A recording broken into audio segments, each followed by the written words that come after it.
Well, groundbreaking, direct, nurturing. She's back and ready to help a whole new generation of families. And joining us now is award-winning super nanny, Jo Frost. Nanny Jo, thank you for joining us this morning. Say good morning to Kansas City. Hi, thank you for having me. So I caught the new show, the little snippets that they sent, and I was in tears for a couple of different reasons, both because there were some incredible situations, but then some that I recognized my own children in some of the kids featured on the show. I know you guys go through a diverse issues, but is there one thing in common that you notice that families are doing, maybe not doing wrong, but can improve on when it comes to parenting? Well, we have to look at time, become better at scheduling. Certainly in that first episode, you saw little Riley saying they don't have time.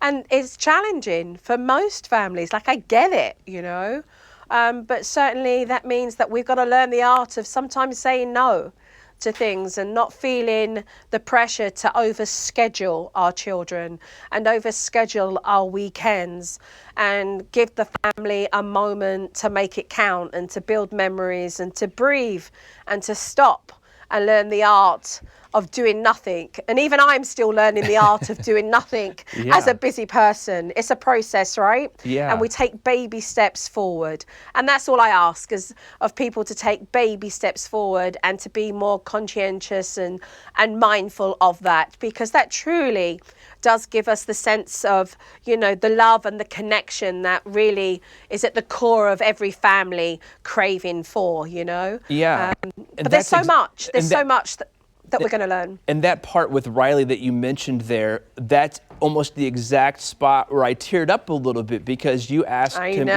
why don't you go up and ask mom to help me something? She's like, she's too busy. And I automatically flash back to my kids, when they're downstairs playing, like, do they want to come, do they want to spend that time with me still? So, I mean, it's a great program for people, I think, to get some great ideas from. And you totally got me with that. And like I said, it really pulled at me and I got emotional over it.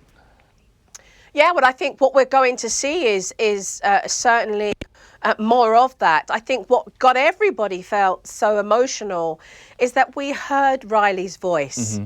We heard her express how she felt. And as parents, we're so busy, trying to get work done, come home, get the dinner ready, get the kids ready. Did they get their doctor's appointment? Yeah. Oh, can we carpool and drop them off to another activity?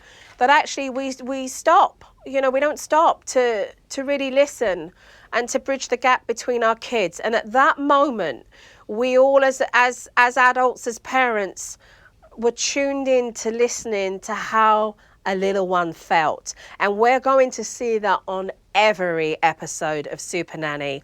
I speak to the children, we hear their voice, and we are breaking the walls of all different ages. You will see me talk to young teenagers, to literally children Riley's age, the toddler years, and really listen to what they have to say and what they're feeling. So, the new generation of Supernanny is about helping every type of age of child, every type of family dynamic. It's about really helping the parent, but also helping the child when they feel that their parent is not hearing what they're feeling.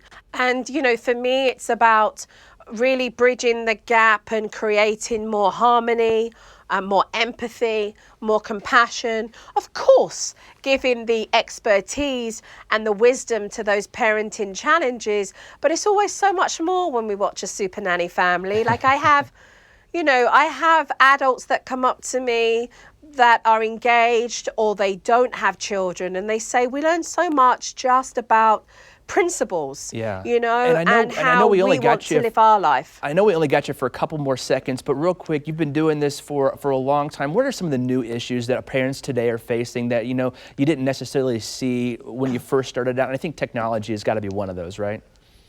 Yes, it is. We've moved into the technology era, so there is an abundance of problems that come with not regulating technology and bringing it into the home, where we can navigate it so that it enhances rather than creates disarray.